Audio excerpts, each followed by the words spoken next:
ही match ही Asia कपची match होती. ते काय भारताने आणि पाकिस्तानबरोबर आयोजित केलेले ते सामने नव्हते. यांची खरी तर डोकी तपासण्याची वेळ आलेली आहे. स्वतः पराभव पचवण्याची ताकद नाही आणि मग कुठल्याही विषयावर राजकारण करायचं हे अत्यंत चुकीचं आहे. संजय राऊत मुळातच तुम्हाला कुठली हिंमत नाही पाकिस्तानच्या विरुद्ध ॲक्शन घेण्याची. तर कोटीचा फायदा ह्या मॅचमुळे पाकिस्तानला झाला आहे. पाकिस्तान हाच पैसा भारतात आतंकवादी कारवाया करण्यासाठी वापरेल अशा प्रकारचा आरोप संजय राऊतने केला. एक गोष्ट लक्षात घेतली पाहिजे की ही मॅच ही एशिया कपची मॅच होती. ते काय भारताने आणि पाकिस्तानबरोबर आयोजित केलेले ते सामने नव्हते. उगाच लोकांची दिशाभूल करायची. आंतरराष्ट्रीय स्तरावर हे चालत नाही. ज्या मॅचेस ठरलेल्या असतात आशियन कंट्रीमध्ये त्या त्यांच्या नियमानुसार व्हायलाच लागतात.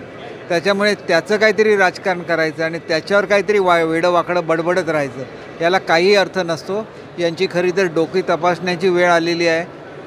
स्वतः पराभव पचवण्याची ताकद नाही आणि मग कुठल्याही विषयावर राजकारण करायचं हे अत्यंत चुकीचं आहे. कालच पाकिस्तानला आपल्या भारतीय संघाने धूळ चाकलेली आहे. त्याचा सार्थ अभिमान हा आम्हाला सगळ्यांना आहे आणि तो अभिमान असलाच पाहिजे. आम्ही स्वतःहून कधी सामने आयोजित केलेले नाही आहेत. ज्यावेळेला आंतरराष्ट्रीय स्तरावर सामने होतात त्यावेळेला त्याच्यामध्ये कुठल्याही देशाला भाग घेण्याची संधी असते आणि ते आयोजकांनी ठरवायचं असतं. त्याच्यामुळे विनाकारण ह्याच्यामध्ये राजकारण करण्याचा कोणी प्रयत्न करू नये. भारतीय संघाच्या विजयाने महिलांचे उजळलेलं कुंकू परत आलं आहे का असा सवाल संजय राऊत. संजय राऊत मुळातच तुम्हाला कुठली हिंमत नाही पाकिस्तानच्या विरुद्ध ॲक्शन घेण्याची. ही ॲक्शन आजपर्यंत कोणी घेतली? नरेंद्र मोदी साहेबांनी घेतली. त्याचं थोडी तरी लाज बाळगा की आपल्यावर ज्याला हल्ला येतो, पार्लमेंटवर हल्ला झाला काँग्रेसच्या काळामध्ये, काँग्रेसने काय केलं? काहीही नाही केलं.